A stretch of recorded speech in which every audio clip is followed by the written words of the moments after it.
Ebola face to heights on international standards. That is why we're here.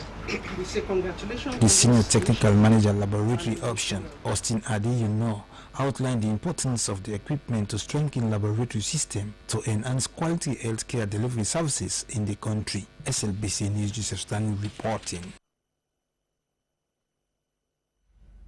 The Ministry of Information and Communication has started a 3-day staff verification exercise with the view of maintaining a clean payroll in the ministry. The exercise aims at translating government vision on transparency and accountability in the human resource capacity of the country. Abdul Samsisi reports. Information Minister Mohamed Bangura says the ongoing exercise conducted in the conference room of the ministry at UU building is in line with President Nkrumah's vision on transparency and accountability of the human resource capability with a focus to sustainable human development in the governance structure of the country. According to the Information Minister, the exercise will take full cognizance of ghost workers and those already slated for retirement according to government conditionalities. It's a verification exercise which will enable us as a ministry to know the number of people that we have within our ministry. We don't want to carry ghost workers.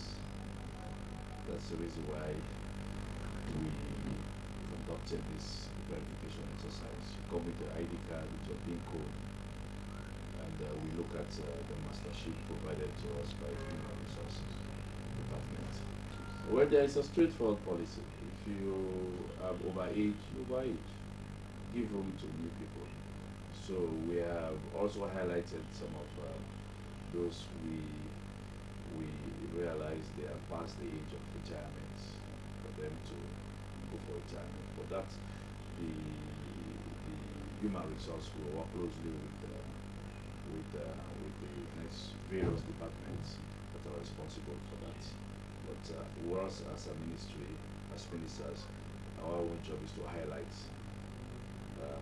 some of the challenges we are facing as a ministry and make the necessary recommendation. Mr. Bangura also maintained that the downsizing of workers in the ministry, including the regional offices, will help to maintain the proper payroll of government workers. At the preliminary stage of the staff verification exercise, the Information Minister and team requested staff members to submit their original letters of appointment, staff identification card and PIN code numbers since their enlistment into the various departments of the ministry. The verification exercise will end on Thursday, the 14th of July. For SLBC News Freetown, Abdul Samsisi reporting. Stakeholders of the Sierra Leone Muslim Union Secondary School in Poti, East End of Freetown, have expressed dismay over the deplorable state of the school. The Sierra Leone Muslim Union Secondary School is the only secondary school in that community. The school has a population of over 2,000 pupils, but the monies raised from the fees are not reflecting on the development of the school. Nasiruddin Kurma witnessed the stakeholders meeting where members of both the mission and the Poti community called for transparency and accountability. The Muslim Union Secondary School in Ward 355 Poti was established by funds solely provided by an individual, Alhaji Muhammad Mustafa Bari, over 2 decades ago. A school which started with just 4 pupils can now boast of over 2,000 pupils. Ironically, the growth in population does not match with the current facilities in the school. Hence, the need for a review of the school's management system to save it from a total collapse in standards. This worrying trend worries the proprietor. He laments the deplorable state of the school. This school they put millions of money, but when I can see the damage of the air, when I look all this. And see damage bench. Huh? Nobody no go repair. Nobody no go repair. Executive una make una say what una ayai. For say the school they put money. Who say the money they go? The school they put millions of money. Who say the money they go? Alhaji Muhammad Mustafa Bari is a prominent Islamic scholar and philanthropist. He personally funded the establishment of the school as a pioneer school for the Sierra Leone Muslim Union Mission. After the war, the school gained government assistance and remains a government-assisted school. Despite these achievements, over the years, the school structure is in bad shape as broken furniture and windows are found in the building. Concerns over the manner in which the school is being run has heightened. During the meeting, speakers lauded the proprietor of the school, who also doubles as the founder of the mission, the Sierra Leone Muslim Union. The mission was established in 1970, but was launched in 1975. Since then, it has established over 30 schools and mission branches right across the country. The councillor of Ward 355, Alusain Kante, noted that they must not sit back and see the old man's good initiatives and resources go down the drain as a result of lack of monitoring. Councillor Alusain Kante affirmed that over the last decades, the Sierra Leone Muslim Union has developed many students who are well placed in society. Therefore, for the school to continue to impact the lives of not only Poti residents but the wider community, the institution of check and balances system for productive accountability is a prerequisite. This school right now, they run without a board. No board. Plenty other things lacking. You understand me? But they're able to sit down, they're able to construct things, you understand me? Because the principal and teachers there, you understand me, they do so well. But because money scheme, but no day, that's not it. Things to go the way I don't supposed to go. Government mandates the formation of a board of governors for every secondary school, but this school hasn't a board to supervise the administration. For this and other development projects, members of the Sierra Leone Muslim Union Mission have resolved to review the structure of the mission so as to improve accountability and attract funding. These concerns have been amplified as a result of the aging of the founder and sole sponsor of the school, Alhaji Mustafa Bari, who can no longer carry the financial burden alone. Therefore, a vibrant and inclusive system to run this mission is urgently needed. Now, in order to foster unity, peace, and enhance socio-cultural development in the district, the Kono Advisory Committee, KONAC, has launched the Kono Paddle in Kwedu City. The Kono Paddle is a masquerade bearing the name of Paddle in Freetown, which attracted many people everywhere in the country. Well, thousands of people, including people from all political parties, came out to dance Kono Paddle. According to KONAC Deputy Chairman Leonard Bandugu Kurma, the move is to bridge all political barriers in the district.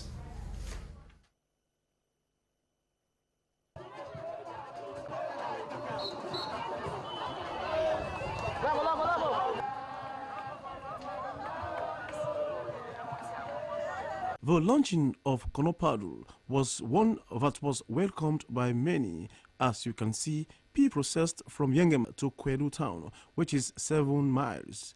Even under the rains, they danced. They said they had been longing for such a boost in their cultural lives. Even onlookers appreciated using their mobile phones to take snapshots of Kono Paddle. The procession, which ended at the residence of KONAC chairperson Pinda Dana Kunyumani, was described by KONAC's deputy chair Leonard Balogun Kuruma as very successful, as it demonstrated that Kono people can be united if of the right leadership is provided. The crowds were beyond expectation. I believe by some estimates we had 10,000 or more people on the streets. This is the power of football. This is the power of culture, bringing people together. In the past, the perception of the youths of Kono, nationwide and internationally, is that they are violent, they are indisciplined, they are a bunch of people who do not know how to behave. The mission here is to change that opinion, is to change that perception, and portray the youths of Kono as people who are disciplined.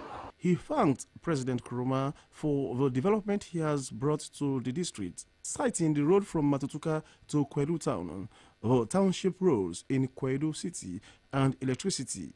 Member of Parliament, Constituency 25, Tom Toka and Mohammed 91cc commended Konak for strides made so far in the development of the district. Reporting for SLBC News, I'm Sheku Smaila. Culture Radio, in collaboration with Green Scenery, has held a national conference on land governance for agricultural development and community benefit on the theme, Our Land, Our Right, Our Responsibility. The aim of the conference is to educate duty bearers on the new land policy so that they can monitor its implementation across the country. Francis Danema filing this report. Before the land policy was developed, several organizations have been condemning the land tenure system in Sierra Leone. According to them, the land tenure system is gender biased and outdated. The Ministry of Lands, in partnership with civil society organizations and NGOs, developed a new land policy that is friendly to Sierra Leoneans. The conference attracted participants from all the 14 electoral districts. The director of Culture Radio, Elijah Mohamed Gegra, said the conference will also discuss land grabbing issues and seek ways of addressing them. The German ambassador to Sierra Leone, Wolfgang Withoff, told SLBC that good land policy can solve land problems in the country. He added that his country has a good land tenure system that gives right to everybody to own a land. The Useful Hands Training Center has graduated over 150 young people after completing 3-year training programs on different skills. The graduation ceremony took place at the Door Christian Fellowship Church on Ferry Junction. Maramadenke Kanu reports. The Useful Hands Vocational Training Center is one of the technical vocational institutions established to build a middle-level manpower capacity of people that do not have access to formal education. Over the years, the institution has been training people on different skills ranging from garment tie-dyeing, tailoring, soap making, weaving, among others. According to reports, this type of education is crucial to developing the skills of young people and has in turn created job opportunities. According to Shedrack Kagbo, courses taught at the institute are garment tie-dyeing, tailoring, hairdressing, and functional literacy. The Useful Hands Vocational Institute is a non-profit making institution that caters for basically young girls that have dropped out from school, for them to learn trade so that they will become useful in their community, the society, they find themselves at the end of the day, so that they'll be able to fend from themselves and feed their parents, if possible their children and their homes. Lecturer in the catering department, Samuel Blah, called on graduates to make good use of the training. Mr. Glass said scholarships will be issued to brilliant students during the course of the year. In his keynote address, Dr. Reverend Komoy called on graduates to become responsible citizens in future. Aminata Koroma, housewife and mother of 2, thanked the Useful Hands Training Center for giving her the opportunity to go through the course. I'm very happy when I become a student of Useful Hands because I know my life is now useful and I can make use of my hands. I can do a lot of things. I can sew now. I can garage, cater for people, make cake, different type of cake. Awarding of certificates climaxed the ceremony. Over 100 billion Youth Technical Vocational Training Center in Kavala has turned a white elephant project. Hence, the chairman of Transparency and Accountability Committee, Honorable Claude Kamara, has expressed dismay and called for immediate action to be taken. He made the statement during an oversight visit to local councils in Kavala. Mawa Aliyu reports. Government resources, and we don't punish the middleman led power of the people of the Nanago district. Because if I study out for so I don't need for go to an office. No, if I go there I make the good work, I don't need for good thing. But all the machines they put guys themselves together with guns so for fair man look at tailor, then they show for themselves, they hire look at enterprise. But we wait for big commissioning, wait for graduates there. Now everything, the building has to be converted. Would that allow for converter? We say education. That is how the begin forget learning at Konadogo district. When you talk about textbook, just for paying for teachers, they let them go train them for camp, they can't teach. They say no, na government business. But when you put 100 million euros for what put solar, who's that you did for Shidon? Here you start them, 100 million they will don't allocate how many millions for let for people that can do this, they will don't learn now. You know, we want at least for good bad, we learn in tailoring, in good work, in that side line. And so that money, you know, they spend 100 million for what put solar. They will see them comfortable. Then they begin at Kubola. They know you for land without for use the land. Honorable Claude Kamara said the Ministry of Education has deprived the people of Koinadogo district from becoming self-reliant. He said government is doing all it could to provide basic education for Sierra Leoneans, but some set of people are hindering the progress. The Deputy Director of Education in the Koinadogo district, Abubakar Kuyate, explained that he was instructed by the Minister of Education to close the textbook because there were no qualified tutors. 5 years. I mean, we are all the documents in it. We can go to the office, all the documents in it. We make the advertisement and we put the advertisement at the regional level. That is all the textbook we construct and the non-academic. As a member of time, we go to academic for who conduct the interview. It will interest you to note that when I do this, only 2 teachers that they qualify for teaching at the textbook. But my district, now only 1 teacher, and that can be the principal. We really technical now. We only take out this based on administration, but you don't get any technical knowledge. I know we talk of other disciplines. So we will make a recommendation to the minister said, no, we're not going to invest billions of money in their textbook. We can't get part teachers there for go run the school. I prefer let the textbook there. There's no until we get qualified teachers there for all the textbook.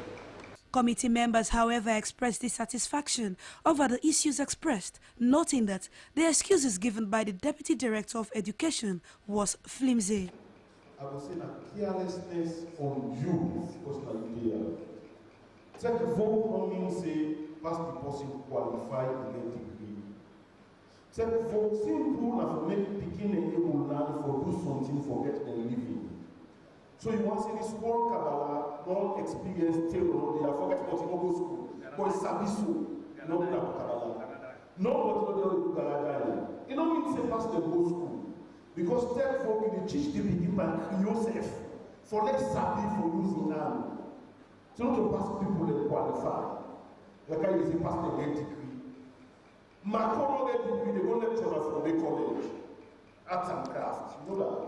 So for saying the not get no qualified person, it baffles me, and we are just punish the beginner who for the benefit from anything. However, these citizens are calling on government to dismiss the education minister with immediate effect for what they refer to as an act of wickedness. Government, and for one making sack this minister because of it is trained people that they think they all don't boil everything don't boil at the place now. If for Saka, why they keep?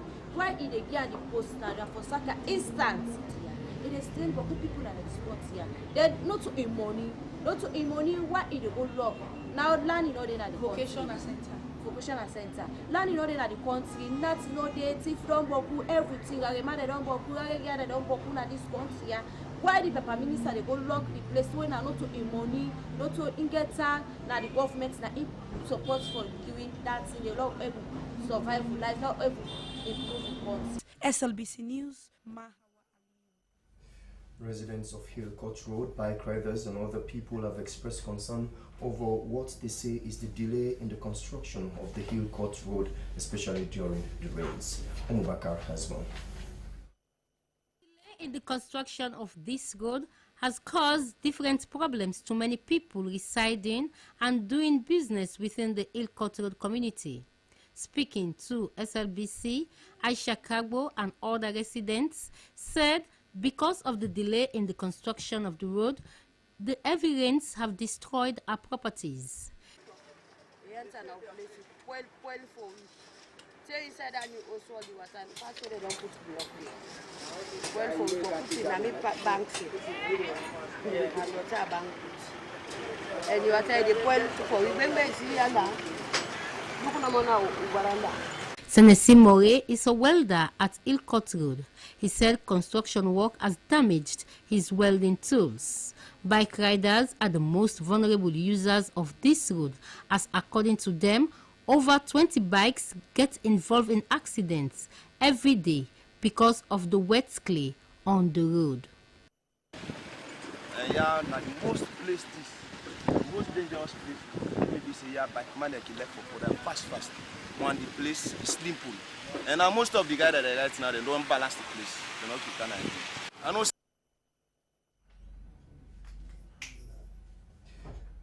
Well, the Forum for Women Educationalists, FAWE, in partnership with the Association for the Development of Education in Africa, ADEA, held an award ceremony on the 7th of July 2016 to recognize the 3 top most significant change stories that have greatly contributed to the advancement of girls' participation in secondary school in Africa.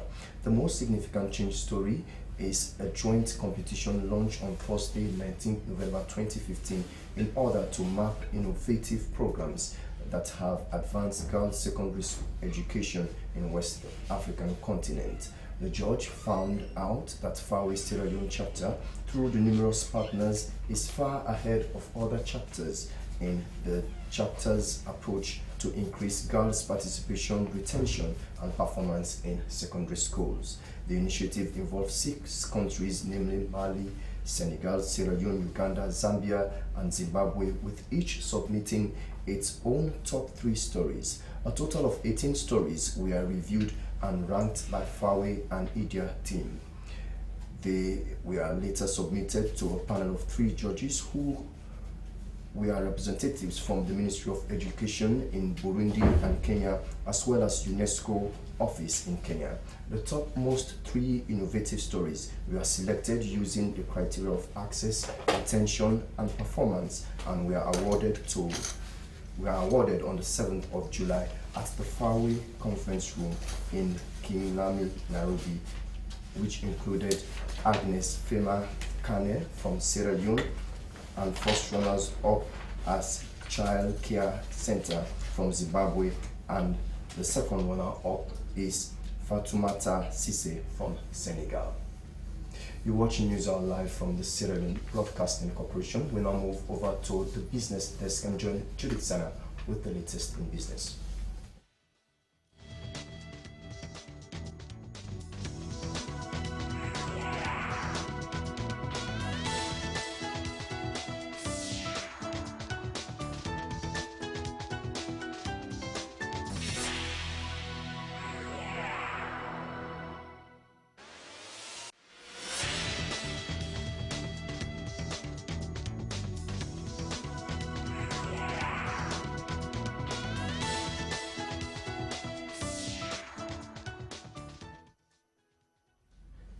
Hello and welcome to the business updates. We begin with the foreign exchange rates.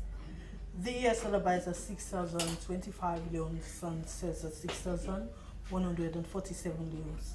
Pound sterling buys at 7,908 leones and sells at 8,072 leones. Euro buys at 6,696 leones and sells at 6,832 leones. That's the foreign exchange rate courtesy of the Central Bank. The Corporate Affairs Manager, National Revenue Authority, NRA Mohamed Bangura, has urged sorghum farmers to organize themselves and make sure they do the right thing. The appeal was made after sorghum farmers had accused the NRA of not implementing the March 2016 Finance Act. Here is the report. Mohamed Bangura told Business News that it was the responsibility of these farmers to have made themselves known to the National Revenue Authority so that they would have organized a forum where everything would have been done to give them the opportunity to implement the Finance Act. The corporate affairs manager added that the NRA don't know them and have no idea about them until they make a representation. According to Mr. Bangura, the NRA is not only there to collect taxes but also to protect the interest of local businesses. He said the sorghum farmers are the type of entity they would want to protect and help develop. The corporate affairs manager said the Finance Act was passed in March this year, which amended Section 23D of the Excise Act of 1982, which encourages local manufacturers of beer to utilize 80% locally produced raw materials, including sorghum and cassava, that only attracts 5% excise duty. The Finance Act, according to Mr. Bangura, was amended to encourage local manufacturers to absorb greater percentage of sorghum, resulting in a considerable change in the lives of farmers and their household. The corporate affairs manager, NRA, disclosed that until the farmers organize themselves and go to the NRA, there is nothing the authority can do for them, as they don't know them, and there are many farmers in the country engaged in several crop planting.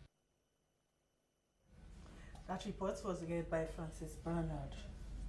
AfriCell Union has presented prizes to the final set of winners in the AfriCell 3GH Ramadan show at the company's headquarters, Wilberforce. The star prize winners for the 50 million leons are John Fode, Hassan Sisse, and Tiki Dan Kamara, who won the supercar prize worth about 200 million leons.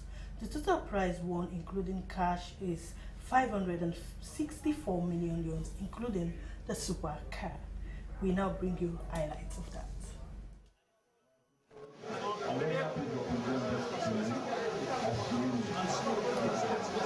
It's the biggest example for everybody so far. AfriCell Lenore Paralai, AfriCell can forget every for stop for reduce the poverty in our country. So appreciate themselves for saying for this great thing they do. As we pray for them God give them more strength so they will do more than this. Now, Mr. Hassan Sisse, congratulations on behalf of AfriCell. This are you know. Congratulations for your loyalty. You believe and trust. You believe and trust in AfriCell. We make you play and continue for play and continue for play till you don't win. Now you don't owe the money. They tell AfriCell plenty thank you. Yes, I don't know say them because they grow more than this country and then they grow for we more and more. Plenty people are telling us plenty thank you.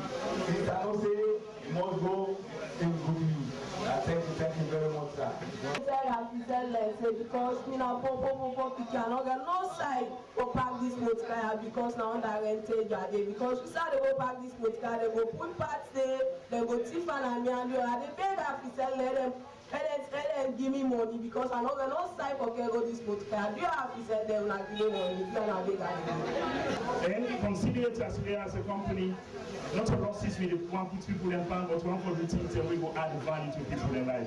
As a result of the request we make, management hold consultations and approval was given that we will proceed with giving the lady the full value, including customs and shipping and everything valued at 200 million leons. 200 million leons. Well, on behalf of AfriCell, represented here with Managing Director and the entire management team, Very Chief Human Resource and Admin Officer here, Uncle Aziz, Nancy, and on behalf of all the team, Aziz, we worked very hard and so much energy, but so much is that we are able to make the difference and pay 200 million euros to this family, and it's so much pleasure we have. So over to you again. Money don't want that you earn, you find a award.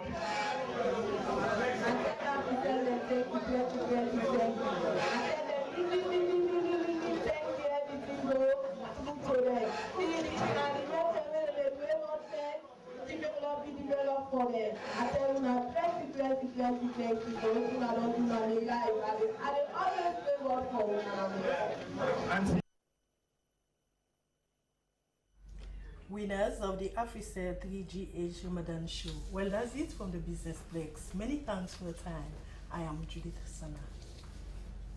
Thank you very much, Judith, for the latest in business. And from there, we move over to sports and join Francis Bernard with the latest in sports.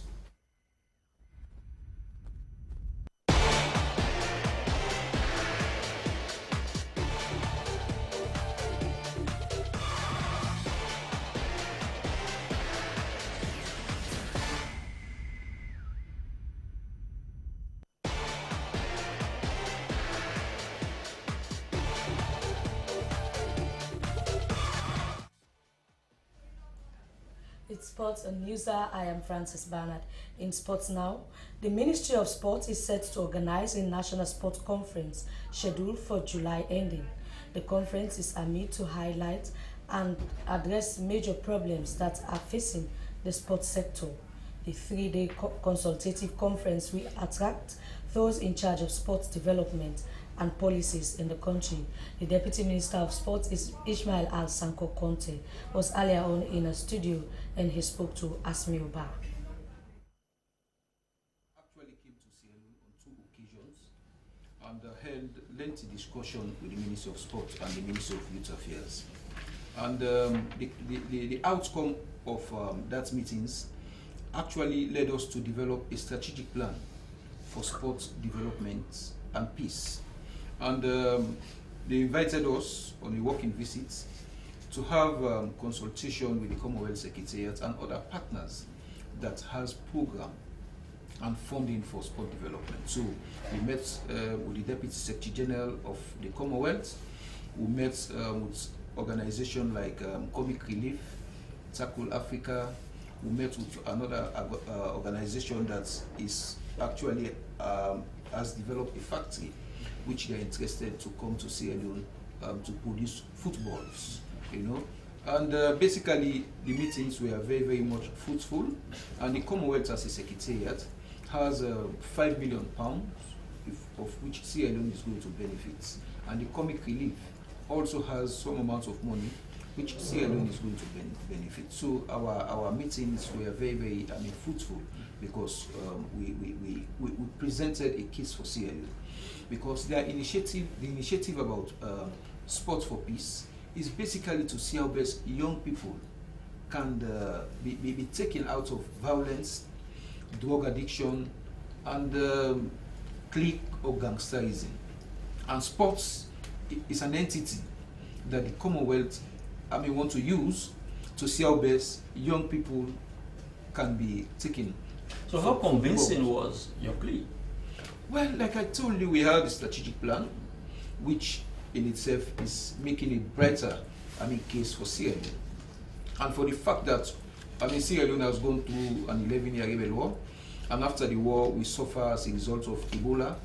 We have a clear case to sell, and we have young people who are engaged in drug, violence, some criminality, and the aspect of using sports to change their life, using sports as a life skill to develop young people, using sports. Mr. Sankon, watching football is just to explain how young people love football. For example, if we have players like Messi coming to Sierra Leone to talk to youths at ghettos, to talk to youths at their various communities, telling them about peace, telling them about non-violence. Believe me, thousands, if not millions of youths will like to listen to Messi, and they will have change in their lives. And also, the issue of sports for development is to develop recreational centers whereby it would serve as a multi-purpose. Well, these are the issues that we have presented to the Commonwealth and other organizations, because we want an alternative means of livelihood or recreational facilities, because most of the youths are using either the attire bases